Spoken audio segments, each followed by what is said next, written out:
এসছেন তাদের সকলকে অনেক অনেক শুভেচ্ছা, অনেক অনেক ভালোবাসা। অভিনয় করতে পারবো বা এগিয়ে নিয়ে যেতে পারবো, কঠিন কঠিন চরিত্রে অভিনয় করতে পারবো, সেটাও নন্দিতা রায় আমাকে সেই সুযোগ করে দিয়েছেন। কাজে সর্ব অর্থে উনি আমার বস। আমি জীবনে একবারই চাকরি করেছি, একটি বেসরকারি টিভি চ্যানেলে আমি একবারই জীবনে চাকরি করেছি। সেই চাকরি জীবনে আমারও বস ছিলেন উনি। আমি এরকম মিষ্টি বস খুব কম পেয়েছি। সবাই আমায় বলতো যে আমি অনেক রকম দুষ্টুমি করতাম। তখন আমার অল্প বয়স, আমার 23-24 বছর বয়স আমার প্রথম চাকরি করা।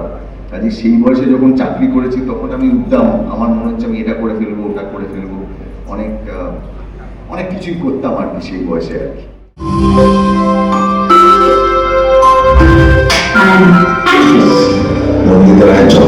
আজকে বিদ্যুৎ যে জায়গায় অবস্থান করে সেটার মূল কান্ডারি নন্দিতা রায়। শুভ জন্মদিন মাসি, সবার আগে জন্মদিনের অনেক অনেক শুভেচ্ছা। You are an inspiration. Always larger than life ছবি গিফট করতে থাকো। ইন্সপিরেশনটা আমাদের জন্য সারা জীবন থাকবে। Age is just a number. ওনাকে আপনি করে দূরে ঠেলে দেবে। উনি ভালো থাকলে আমরা সবাই ভালো থাকবো। দারুণ এক্সপিরিয়েন্স হয়েছে আমার বস করার সময়। আমি ওনাকে দেখেই যেতাম, তাকিয়ে থাকতাম যে একটা মানুষের মধ্যে এত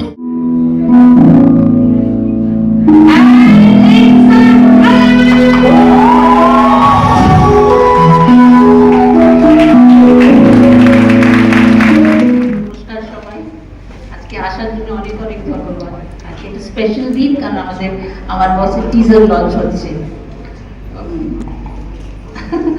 বার্থডেটা ওরা ইচ্ছে করে করেছে, আমার বসের বার্থডে বলে আমার অফিস সবাই মিলে আজকের দিনটা ঠিক করেছে। কিন্তু থ্যাংক ইউ এভরিবডি আমার অফিসকে। আমি ওদের বস নই, ওসব মিথ্যে কথা বলছে সব। ওরা আমার পরিবারের সদস্য সবাই। ওরা আমার আপনজন, আমার সব থেকে কাছের মানুষ। প্রত্যেকটা দিন ওরা আমাকে এনরিচ করে। ওরা যদি না থাকে আমার পাশে, I feel lost. I know they are there, so I am there. I love my office, I love my team, I love my unit. I love Shibu, I love Zenia, I love everybody who's in my office. কেরিয়ারের সবচেয়ে বড় blockbuster সিনেমাটা দেওয়া যায় সেটা হচ্ছে বউ। আর 55 বছর বয়সেও আপনি আপনার কেরিয়ার শুরু করতে পারেন, এবং সেই example Nandita Roy. Unbelievable story. আমি জানি না, আমার কাছে মনে হয় এটা বহু মানুষের কাছে জীবনের একটা অনুপ্রেরণা। এবং তুমি নেপথ্যে থেকেও তুমি কোনো জায়গায় কোনোভাবেই আমি ওনাকে সামনে আনতে পারি না, কোনো দিনই পারি না। আজ বসন্ত ডেকেছে আমাকে, আজ বসন্ত ডেকেছে আমাকে, সরস্বতী মহাভাগে বিদ্যে কমলালোচনে।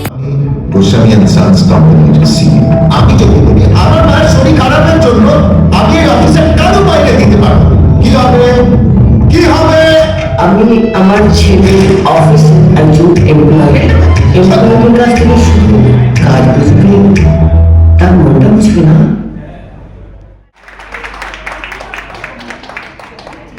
আমিও ভয় যোছনা ছুঁয়ে দিতে চাই, যা কিছু হয়েছে